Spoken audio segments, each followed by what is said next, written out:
Isaías capítulo 8, estudio versículo por versículo. Advertencia, juicio y esperanza en medio de la oscuridad. El contexto histórico de Isaías 8. El estudio del capítulo 8 del libro de Isaías es una exploración detallada de uno de los textos proféticos más significativos del Antiguo Testamento, que nos presenta poderosas imágenes simbólicas, advertencias proféticas y promesas divinas en un momento crítico para el pueblo de Judá. El contexto histórico del capítulo 8 de Isaías se desarrolla entre los años 735 al 732 a.C., durante el reinado del rey Acaz, quien enfrenta amenazas de la coalición sirio-israelita compuesta por Peca de Israel y Resín de Siria, y busca ayuda de Asiria en lugar de confiar en Dios. En este periodo, Isaías entrega profecías de advertencia, incluyendo el nacimiento de su hijo Mar-Salal-Has-Baz como señal profética, y Asiria destruye Damasco y posteriormente el reino del norte de Israel, cumpliendo las profecías de Isaías. Del rey Acaz había abandonado la confianza en Yahvé y buscaba alianzas políticas con potencias extranjeras, por lo que Isaías aparece como la voz profética que llama al pueblo a volver a confiar en Dios, advirtiendo sobre las consecuencias de buscar seguridad en fuentes humanas. Mar-Salal-Has-Baz. En Isaías 8, 1, Dios instruye a Isaías a tomar una tablilla grande y escribir en ella con caracteres legibles el nombre de Mar-Salal-Has-Baz, lo que indica que el mensaje debía ser claro y comprensible para todos los ciudadanos comunes, y que la profecía fuera accesible y comprensible para todos. En la tablilla utilizada por Isaías se refiere a una tablilla pulida de madera, piedra o metal, utilizada para inscripciones públicas importantes que debían ser preservadas, y la escritura en estilo de hombre subraya la importancia de que la profecía fuera accesible y comprensible para todos. Y a través de este estudio versículo por versículo, se busca descubrir las profundas verdades que Dios comunicó a través de su siervo Isaías, y aplicarlas a nuestros días, en medio de la oscuridad y la incertidumbre, encontrando esperanza y advertencia en las palabras del profeta. El método de documentación pública utilizado por Isaías servía para establecer la autenticidad de la profecía antes de su cumplimiento, evitando cualquier acusación posterior de que la predicción había sido formulada después de los acontecimientos. Del nombre Mar-Salal-Has-Baz tiene un significado literal de pronto al despojo, rápido a la presa, y se refiere a la rápida invasión asiria contra Damasco y Samaria, lo que ocurriría en un futuro muy cercano, en cuestión de meses. De este nombre simbólico funciona como un mensaje completo en sí mismo, evocando imágenes de guerra, saqueo y devastación militar, y transmitiendo urgencia y certeza sobre el juicio divino contra los enemigos de Judá. En Isaías 8, 2, se mencionan a los testigos fieles, el sacerdote Urías y Zacarías hijo de Jeberequías, quienes fueron elegidos para validar la autenticidad de la profecía, confirmar la fecha exacta del anuncio y servir como verificación imparcial cuando la profecía se cumpliera. En la presencia de testigos confiables demuestra la precisión y detalle con que Dios establecía sus mensajes proféticos, y sugiere que Isaías estaba creando un documento oficial que posteriormente sería utilizado para demostrar la veracidad de sus palabras. En la importancia de Urías y Zacarías como testigos radica en su proximidad al rey y su reconocimiento en diferentes ámbitos de la sociedad israelita, lo que les da un peso especial en la validación de la profecía, y su elección sugiere una estrategia divina para evitar acusaciones de parcialidad.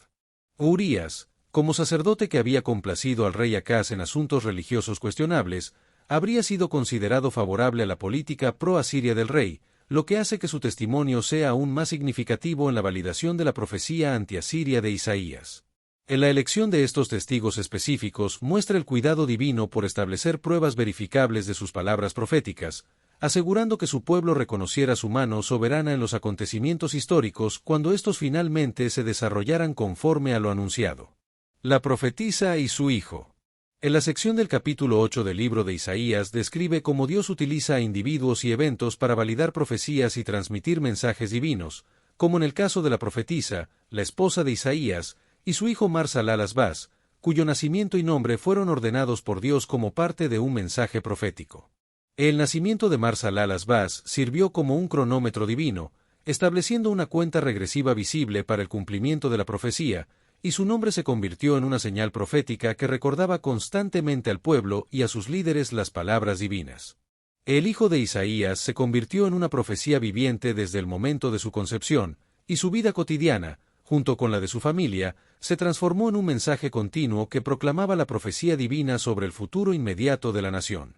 En Isaías 8, 4, Se predice la caída de Damasco y el despojo de Samaria, eventos que ocurrieron en el 732 a.C. y 722 a.C., respectivamente, y se establece que Dios utilizaría a Asiria como instrumento de juicio contra estas naciones que amenazaban a Judá. Del uso de niños como señales proféticas es recurrente en el ministerio de Isaías, como se ve en el caso de su primer hijo, Sear-Jasub, cuyo nombre también tenía un significado profético, y esto muestra cómo Dios puede usar a familias enteras como instrumentos de su mensaje. En la colaboración matrimonial en el ministerio profético entre Isaías y su esposa, la profetisa, nos muestra cómo Dios puede utilizar a parejas y familias para transmitir su mensaje y cumplir sus propósitos, y cómo la vida cotidiana de los profetas y sus familias se puede convertir en un testimonio continuo de la fe y la obediencia a Dios. En la profecía de Isaías anunciaba que antes de que el niño pudiera pronunciar sus primeras palabras reconocibles, las naciones que amenazaban a Judá enfrentarían el juicio divino a través del imperio asirio,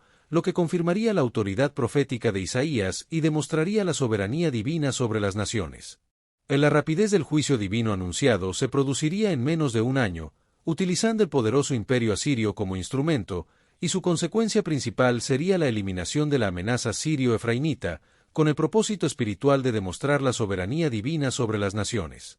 En la velocidad sobrenatural del juicio divino contrasta dramáticamente con los cálculos políticos humanos, y su cumplimiento rápido tenía un propósito pedagógico divino, demostrar que los acontecimientos mundiales no son determinados por el poder militar o la astucia política, sino por el decreto soberano de Dios. El rechazo de las aguas de Siloé. En Isaías 8, 5 y 6, se inicia una nueva sección profética que aborda las actitudes del pueblo de Judá y las consecuencias de su rechazo a Dios, simbolizado por el rechazo de las aguas de Siloé, que representan la protección y provisión divina, y que contrastan con los impresionantes pero destructivos ríos de las grandes potencias. El rechazo de las aguas de Siloé se debe a que el pueblo de Judá se regocijó con Resín y con el hijo de Remalías, es decir, con alianzas políticas humanas, en lugar de confiar en Dios, lo que refleja una alienación entre Dios y Judá debido a su falta de confianza en él. En la referencia a este pueblo, en lugar de mi pueblo, sugiere un distanciamiento entre Dios y Judá, y la acusación contra la incredulidad y falta de confianza del pueblo se inicia en este pasaje, destacando la importancia de confiar en Dios antes que en alianzas políticas precarias, como lo había hecho el rey Acaz. El estanque de Siloé, que recibía agua a través de un túnel subterráneo desde el manantial de Gihón, simboliza la providencia divina y la fidelidad constante de Dios hacia Jerusalén, proporcionando un suministro de agua suficiente aunque modesto. El simbolismo de las aguas tranquilas de Siloé se contrapone con el simbolismo de las aguas violentas, que representan juicio o caos, como se ve en la descripción de las aguas del río Eufrates, que simbolizan el poder asirio y la devastación. En la reacción de Judá al rechazar las aguas mansas de Siloé y buscar ayuda en Asiria es irónica, ya que Asiria se convertiría en el instrumento de juicio divino, demostrando la inutilidad de buscar seguridad en fuentes humanas.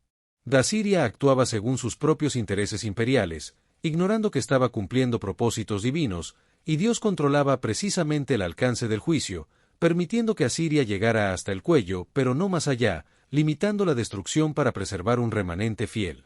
En la descripción de Asiria como instrumento divino revela un principio teológico fundamental. Dios ejerce soberanía incluso sobre las naciones paganas, usando sus ambiciones imperiales para cumplir propósitos redentores, como se ve en la historia de otros imperios como Babilonia, Persia y Roma. El tema recurrente en Isaías de confiar en los métodos aparentemente más débiles pero seguros de Dios, en lugar de las ostentosas pero peligrosas soluciones humanas, se conecta con el simbolismo del estanque de Siloé y la inundación del río Eufrates, y es posteriormente aludido por Jesús en un milagro significativo en el estanque de Siloé, ampliando su simbolismo espiritual. En la situación de Acaz, que buscó protección pagando tributo a Asiria, resulta irónica porque estaba financiando al mismo imperio que Dios había designado como instrumento de disciplina, lo que ilustra cómo las soluciones puramente humanas pueden convertirse en fuentes de mayor aflicción cuando se adoptan en lugar de la confianza en Dios. Durante el reinado posterior de Ezequías, la profecía se cumplió literalmente cuando Sennacherib de Asiria invadió Judá y capturó 46 ciudades fortificadas,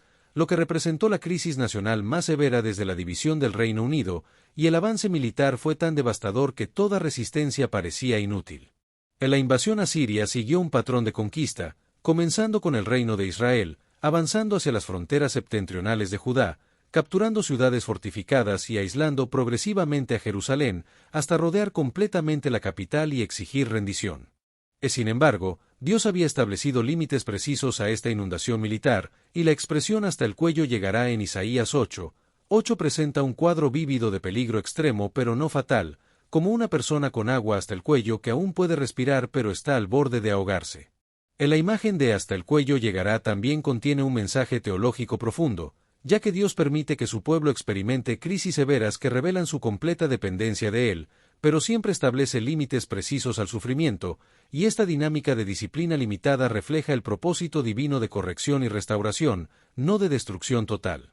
El nombre Emmanuel, introducido en Isaías 7:14, reaparece como recordatorio de la presencia divina incluso en las circunstancias más oscuras, y la presencia divina forma una barrera invisible pero inviolable contra la destrucción total, lo que significa que la tierra podía ser invadida pero no aniquilada porque pertenecía a Emmanuel. Y esto se cumple cuando el ejército asirio conquistó todo Judá excepto Jerusalén.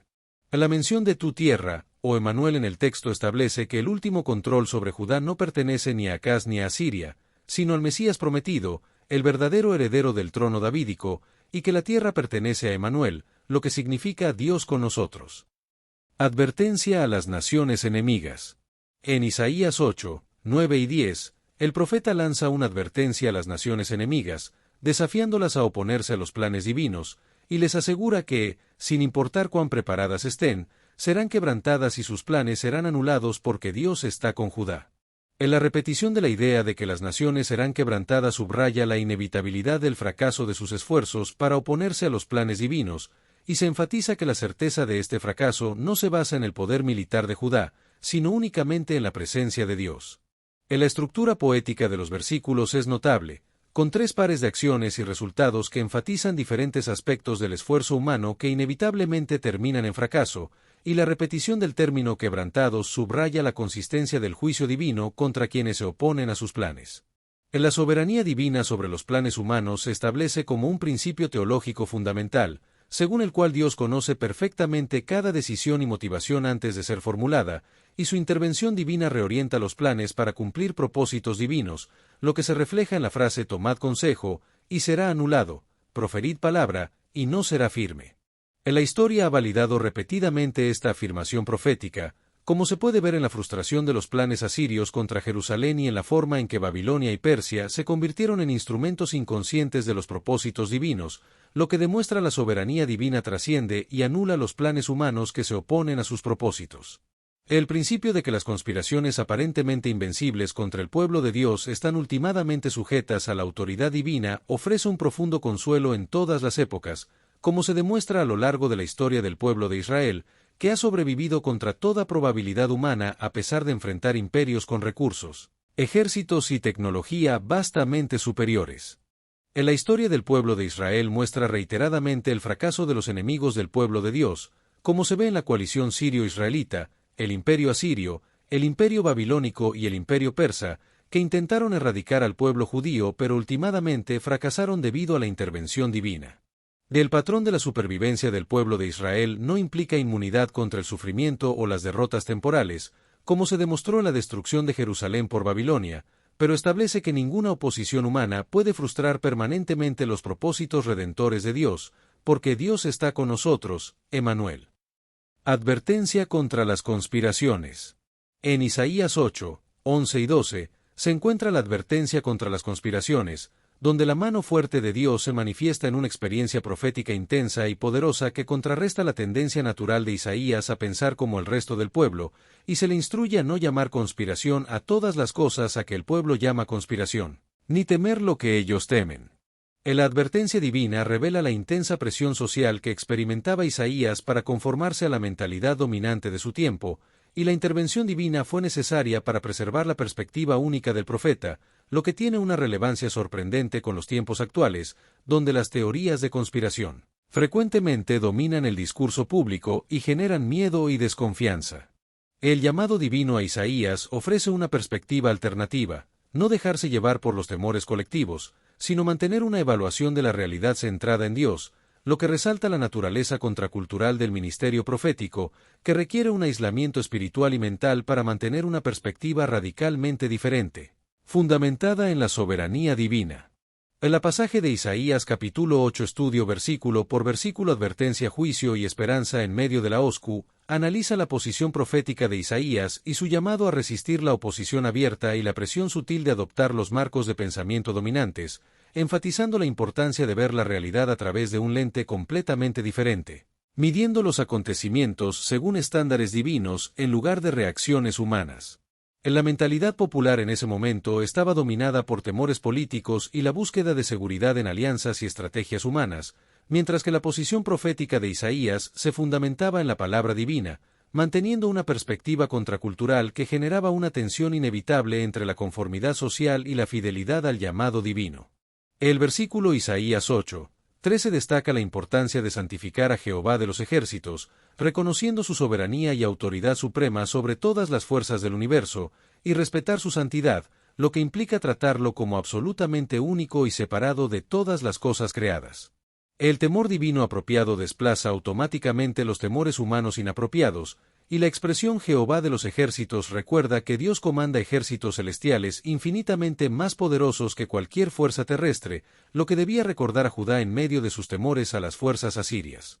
En la sección también analiza la paradoja espiritual del temor a Dios versus el temor humano, destacando que el temor a Dios no es equivalente al terror paralizante que generan las amenazas humanas, sino que libera del miedo incorrecto y fortalece la visión, la acción correcta y la claridad de prioridades. El versículo Isaías 8:14 presenta a Dios como santuario y piedra de tropiezo, destacando la paradoja teológica de que el mismo Dios puede ser refugio para algunos y obstáculo para otros, dependiendo de la respuesta a su soberanía, y que su presencia divina puede ser seguridad para los fieles y lazo y trampa para quienes rechazan el camino divino. La dualidad de la presencia divina no refleja inconsistencia divina, sino diferentes reacciones humanas ante la misma realidad divina, donde la transición del santuario a la piedra de tropiezo ocurre sin cambio alguno en Dios, sino en la postura humana. La doble naturaleza de la presencia divina se manifiesta consistentemente a través de la narrativa bíblica, con un solo Dios y una presencia divina inmutable, pero con dos respuestas humanas posibles, confianza o rechazo frente a la revelación, lo que lleva a dos experiencias resultantes, salvación o juicio dependiendo de la respuesta. El principio teológico de la doble naturaleza de la presencia divina ilumina la experiencia contemporánea de polarización frente a lo divino, donde la misma revelación divina que transforma vidas y genera profunda devoción en algunos produce rechazo visceral en otros, sin reflejar ambigüedad en la revelación, sino la libertad humana para aceptar o resistir el mismo mensaje divino. En Isaías 8:15 se describe una progresión de calamidades que ocurren cuando se rechaza la confianza en Dios, incluyendo tropezar, caer, quebrarse, ser enlazado y finalmente quedar atrapado sin escapatoria, lo que se aplica tanto al reino del norte, Israel, como al reino del sur, Judá. En la secuencia descrita en Isaías 8:15 refleja con precisión el destino histórico de ambos reinos israelitas, que primero tropezaron espiritualmente al rechazar la confianza en Dios, luego cayeron políticamente ante potencias extranjeras, fueron quebrantados como nación y finalmente muchos fueron llevados cautivos. En Isaías 8:16 se menciona el testimonio sellado, donde atar el testimonio significa asegurar con cuerdas algo precioso para su preservación, y sellar la ley significa sellado con un sello oficial para garantizar autenticidad e inalterabilidad, lo que se refiere al mensaje profético como registro autoritativo de la revelación divina y a las instrucciones proféticas como extensión de la enseñanza divina. El ministerio de Isaías marca un giro significativo cuando recibe instrucción divina de preservar su mensaje entre un grupo selecto de discípulos fieles, conocidos como el círculo íntimo de seguidores fieles, debido al rechazo generalizado de su mensaje por parte de la nación. En la preservación de la palabra profética es un proceso que implica varios pasos, incluyendo la documentación inicial de las revelaciones recibidas por Isaías, la transmisión de estos oráculos a sus discípulos, la compilación de las profecías en un documento cohesivo y la preservación institucional de estos textos en el Templo de Jerusalén. En la instrucción divina de preservar cuidadosamente el testimonio profético revela el valor que Dios otorga a su palabra revelada, asegurando que las generaciones futuras reconocerán la precisión de las profecías y la fidelidad divina en cumplirlas. La mención de discípulos sugiere la existencia de escuelas proféticas donde los mensajes eran estudiados, memorizados y transmitidos con fidelidad, combinando componentes orales y escritos para asegurar la integridad del mensaje profético a través de tiempos tumultuosos. La respuesta personal de Isaías. En Isaías 8, 17, el profeta revela su respuesta personal a la crisis nacional, esperando pacientemente en el Señor que oculta su rostro de la casa de Jacob, y confiando en él a pesar de la aparente ausencia divina, demostrando una profunda madurez espiritual y una fe personal intacta.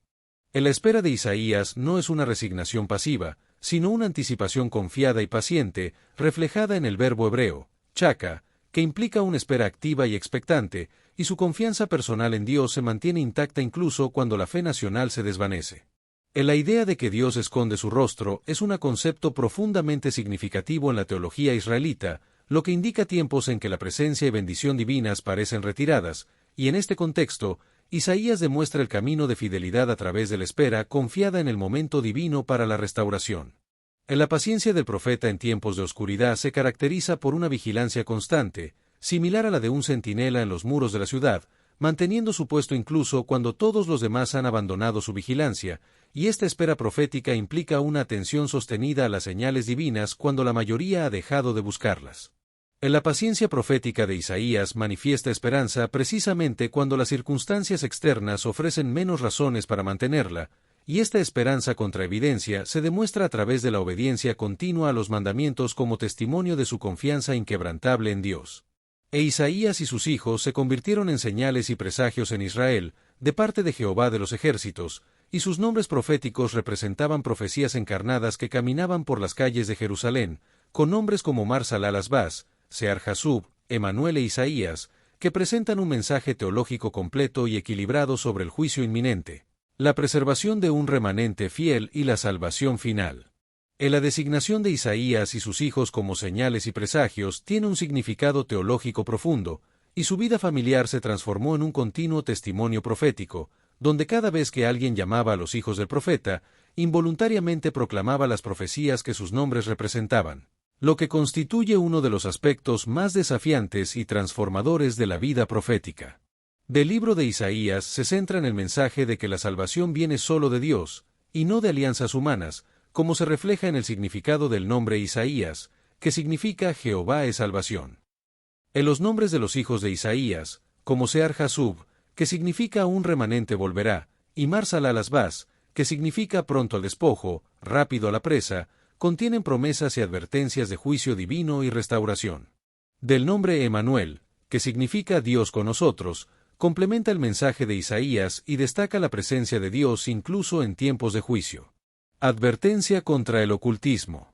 En Isaías 8, 19, se advierte contra el ocultismo y la búsqueda de orientación sobrenatural a través de medios prohibidos, como la necromancia y la adivinación, que eran prácticas comunes en tiempos de crisis en Israel. En la pregunta retórica, ¿no consultará el pueblo a su Dios? ¿Consultará a los muertos por los vivos? Resalta la ironía de buscar sabiduría de entidades inferiores cuando el Dios omnisciente está disponible. En las prácticas ocultistas mencionadas en el pasaje, como la necromancia, la adivinación, el sortilegio, el augurio y la hechicería, estaban estrictamente prohibidas en la ley mosaica y reflejaban la desesperación nacional y el distanciamiento de la orientación divina legítima a través de profetas como Isaías. En los términos hebreos como Ob, Gideoni, Kosem, Meonen y Mekasef se refieren a diferentes prácticas ocultistas, como la invocación de espíritus de muertos, la interpretación de presagios y la manipulación de fuerzas sobrenaturales, que eran comunes en las culturas vecinas de Israel. En la historia bíblica muestra que en momentos de crisis, como amenazas externas y ansiedad colectiva, el pueblo de Israel frecuentemente recurría a prácticas ocultistas prohibidas, como la adivinación y la comunicación con el mundo espiritual, en busca de respuestas inmediatas y conocimiento privilegiado. De estas prácticas ocultistas, desarrolladas por civilizaciones como los cananeos, egipcios y babilonios, ejercían una constante atracción sobre los israelitas, especialmente en periodos de extrema presión nacional, como se ve en el reinado de Saúl, Manasés y Acaz, contemporáneo de Isaías. En la prohibición bíblica contra estas prácticas no negaba su realidad, sino que reconocía su peligro, ya que desvían a las personas de la verdadera comunión con Dios, y los profetas consistentemente contrastaban la revelación divina auténtica con estas alternativas engañosas. La atracción psicológica del ocultismo es comprensible, ya que ofrece la ilusión de control inmediato y conocimiento privilegiado, pero es espiritualmente destructiva y lleva a un mayor distanciamiento de la verdadera guía divina. En Isaías 8, 19 y 20, se establece la palabra de Dios como el estándar supremo para evaluar toda supuesta revelación espiritual, con el enfático llamado a la ley y al testimonio, que dirige la atención a las escrituras ya reveladas y al testimonio profético como únicas fuentes confiables de guía espiritual. El pasaje establece que la incapacidad para alinearse con la escritura revela ausencia de luz espiritual auténtica, sin importar cuán impresionantes parezcan las manifestaciones sobrenaturales, y llama al pueblo a retornar a la revelación ya establecida en lugar de buscar nuevas fuentes de conocimiento sobrenatural.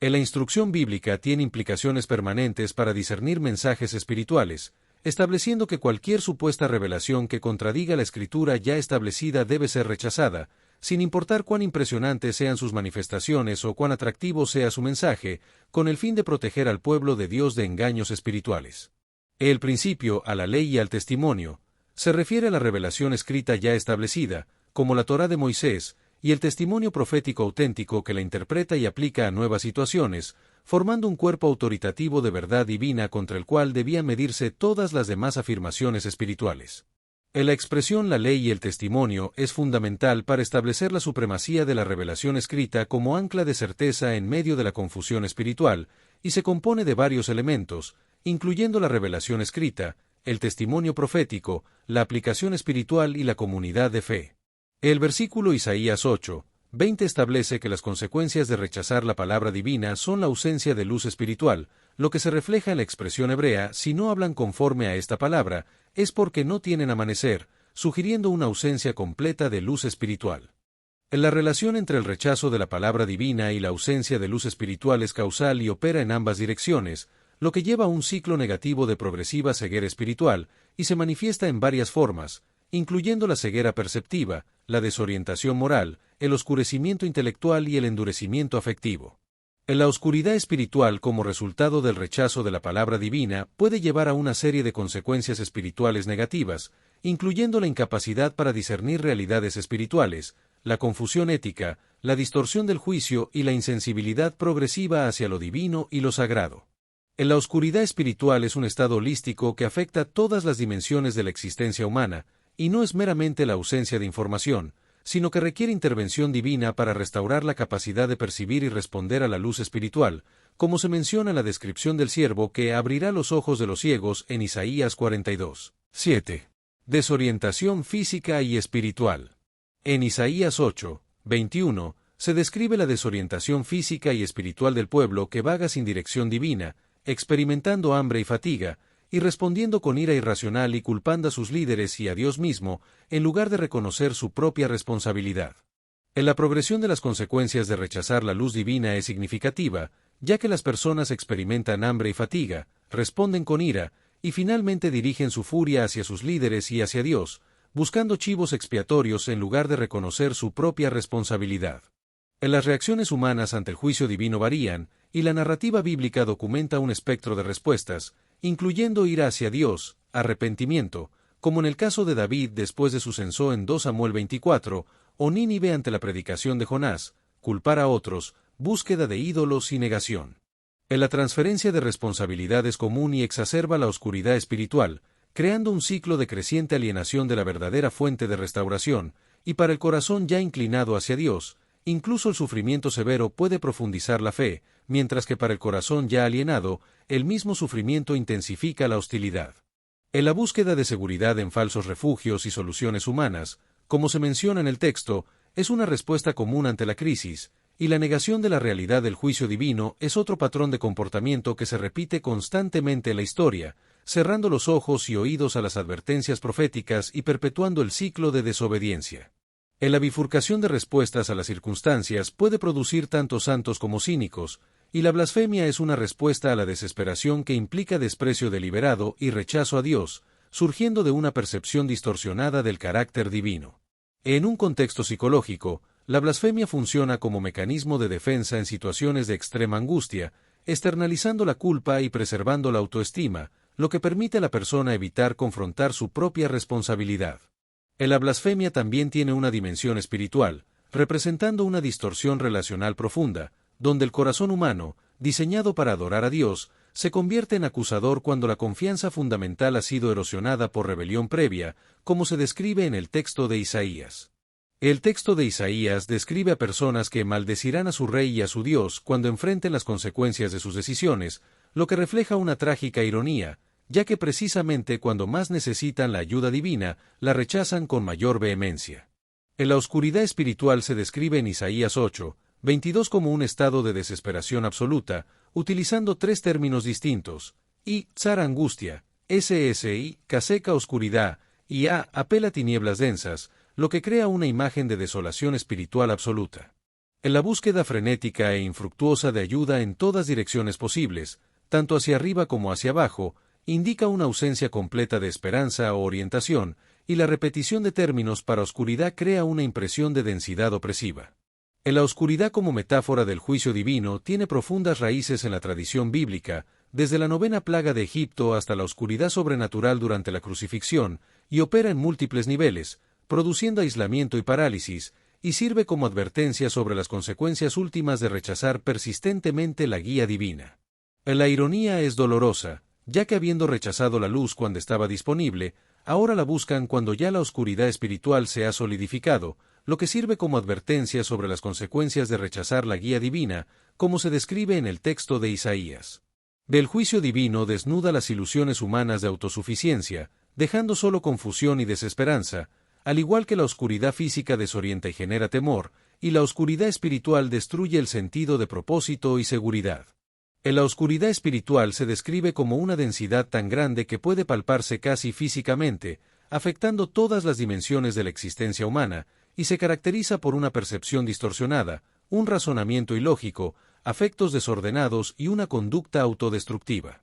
Esta oscuridad espiritual comienza con pequeños rechazos a la luz disponible, pero cada rechazo disminuye la capacidad de percibir luz adicional, creando un ciclo de creciente ceguera que requiere intervención divina sobrenatural para su curación, lo que se cumplirá con la venida del Mesías, quien traerá luz a los que habitan en tinieblas. Conexiones con el Nuevo Testamento. Del capítulo 8 de Isaías se encuentra conexiones significativas con el Nuevo Testamento, como la referencia a Emmanuel que se cumple en Jesús, Dios con nosotros, y la imagen de Dios como piedra de tropiezo que se aplica a Cristo, quien provoca división y salvación para quienes confían en Él.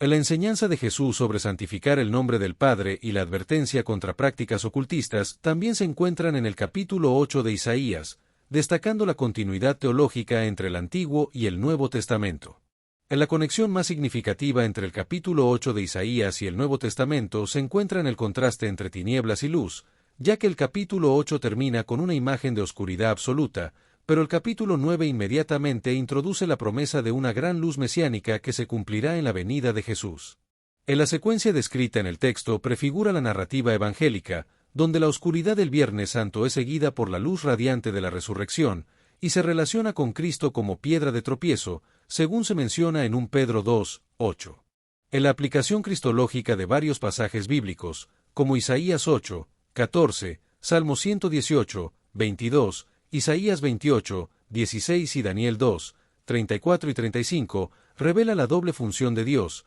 que se manifestó perfectamente en Jesús, provocando decisión y polarización extrema durante su ministerio.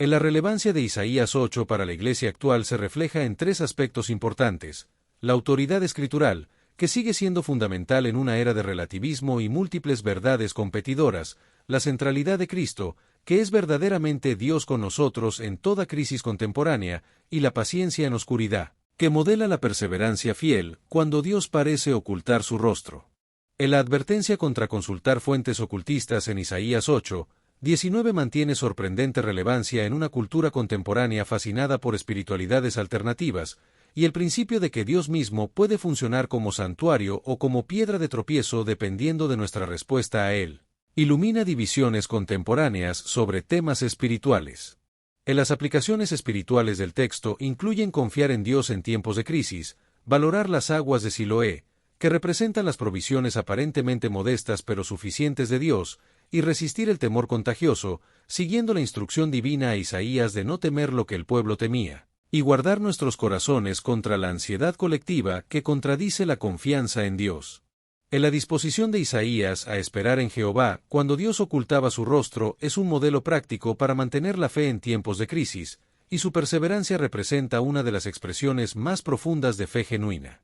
En la confianza auténtica frecuentemente implica nadar contra la corriente de respuestas colectivas ante crisis, y la seguridad debe encontrarse en la presencia y promesas divinas, en lugar de en alianzas políticas o prácticas ocultistas. En la advertencia contra encantadores y adivinos en el texto se aplica hoy a numerosas prácticas, como horóscopos, cartas del tarot, comunicación con espíritus y médiums, que prometen conocimiento sobrenatural fuera de los canales divinamente aprobados. Del texto establece dos criterios fundamentales para evaluar toda guía espiritual: conformidad con la Escritura y exaltación de Dios en lugar de métodos humanos o entidades espirituales intermediarias. En la aplicación práctica implica rechazar decididamente prácticas prohibidas y comprometerse positivamente con las fuentes legítimas de guía divina, como la oración, la Escritura, el consejo de la comunidad de fe y la guía del Espíritu Santo.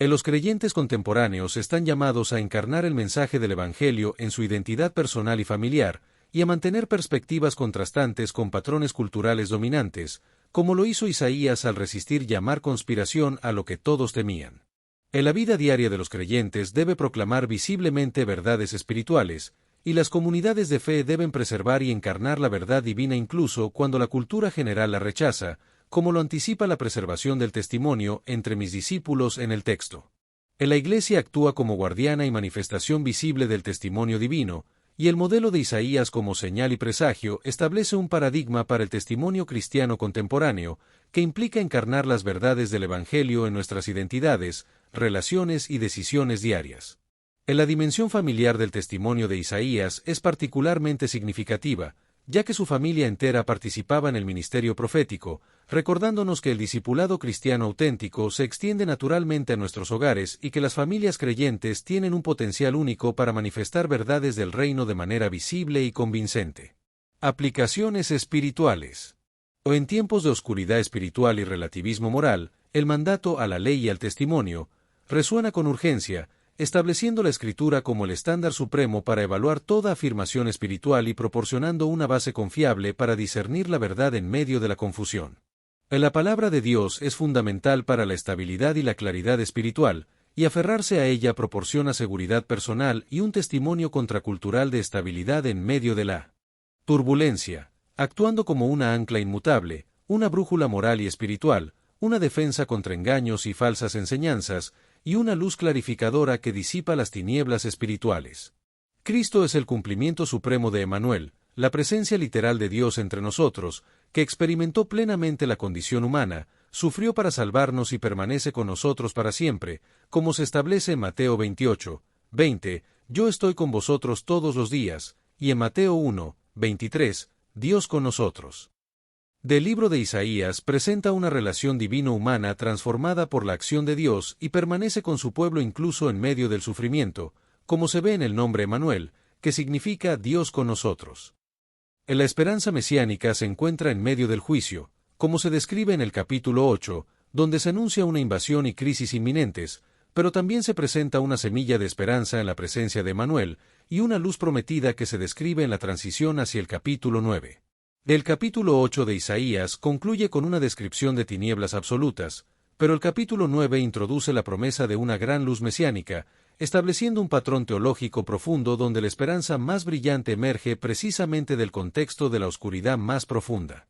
En las lecciones principales de Isaías 8 incluyen el testimonio verificable de Dios, la tentación constante de rechazar la provisión de Dios, la doble respuesta de fe o rechazo a su mensaje, y la supremacía de la palabra de Dios en tiempos de oscuridad espiritual y confusión. El capítulo 8 de Isaías presenta una rica teología sobre cómo Dios interactúa con su pueblo en tiempos de crisis nacional, y transmite verdades atemporales sobre confianza, juicio y esperanza, destacando la importancia de confiar en la presencia de Emmanuel en lugar de buscar seguridad en alianzas políticas o fuentes prohibidas. La advertencia contra buscar orientación en fuentes prohibidas permanece particularmente relevante en la era espiritualmente confusa actual, y la lección más profunda es el contraste entre los caminos divinos y humanos para enfrentar amenazas, como se ve en la historia de Judá y su búsqueda de seguridad en alianzas políticas con Asiria. El capítulo 8 de Isaías nos presenta una decisión fundamental en nuestra vida espiritual, que es confiar en la provisión segura de Dios, simbolizada por las aguas de Siloé, o buscar seguridad en soluciones humanas impresionantes pero ultimadamente destructivas, representadas por los ríos impetuosos. Esta elección nos invita a examinar honestamente de dónde obtenemos nuestra dirección y seguridad, y a considerar si estamos fundamentados en la ley y el testimonio o nos dejamos influenciar por voces que contradicen la revelación divina. El llamado a rechazar guías ocultistas y espirituales falsas nos desafía a reflexionar sobre nuestra vida familiar y personal, y a considerar cómo podríamos convertirnos en testimonio visible de las verdades divinas para una sociedad espiritualmente desorientada, al igual que Isaías y sus hijos fueron señales y presagios. Al concluir el estudio del capítulo 8 de Isaías, somos invitados a una respuesta personal profunda, que implica considerar en quién o en qué depositamos ultimadamente nuestra confianza cuando enfrentamos crisis, y si tenemos la valentía espiritual para seguir confiando en Dios cuando oculta su rostro. El testimonio de Isaías nos desafía a cultivar la virtud de esperar pacientemente en el Señor cuando todo a nuestro alrededor sucumbe al pánico o la desesperación, y a aferrarnos a la palabra como nuestra única luz confiable cuando las tinieblas espirituales se intensifican. Finalmente, el capítulo 8 de Isaías nos recuerda que, incluso en los tiempos más oscuros, Emmanuel Dios con nosotros permanece presente, ofreciendo santuario a quienes confían en Él, y nos llama a depositar nuestra confianza en Él para encontrar seguridad y esperanza en medio de la oscuridad. Resumen final del estudio, Isaías capítulo 8. Isaías capítulo 8 es una advertencia solemne y a la vez un llamado esperanzador. En este capítulo, Dios revela que el juicio vendrá sobre las naciones que han rechazado su consejo, y que incluso Judá sufrirá si no confía en él. A través del nombre profético Maher-Shalal-Ashbaz y la amenaza del avance asirio, Jehová muestra que Él es quien controla los tiempos, las naciones y los resultados. Pero el capítulo no termina en oscuridad. En medio de la confusión y el miedo, Dios llama a su pueblo a santificarle a Él, a confiar en su palabra, y a no seguir la voz de los pueblos. Mientras otros buscan respuestas en supersticiones o en alianzas políticas, los fieles deben decir: a la ley y al testimonio. Aunque muchos tropiecen con la piedra, el Mesías, habrá un remanente que esperará en Jehová, y guardará su testimonio. Isaías mismo declara que él y sus hijos son señales vivas en Israel, y su mensaje permanece vigente: la esperanza no está en el mundo, sino en Dios. Este capítulo anticipa la llegada del Emmanuel, y prepara el corazón para la luz que resplandecerá en la oscuridad. Isaías 9. En definitiva, Isaías 8 nos recuerda que la fe se demuestra en quien elegimos temer y obedecer cuando todo alrededor se tambalea. Mañana nos espera una nueva jornada, pero hoy, detente a meditar. ¿Estoy caminando a la luz de su palabra? Suscríbete si aún no lo has hecho, comparte este video, y recuerda: todo se trata de Jesús, el Mesías prometido, el Cristo viviente, nuestra esperanza eterna. Proclamamos al Hijo de Dios, exaltamos su nombre, y llevamos su luz a las naciones. Si este mensaje te edificó, suscríbete para seguir conociendo más de Jesús, el Mesías, y su palabra viva.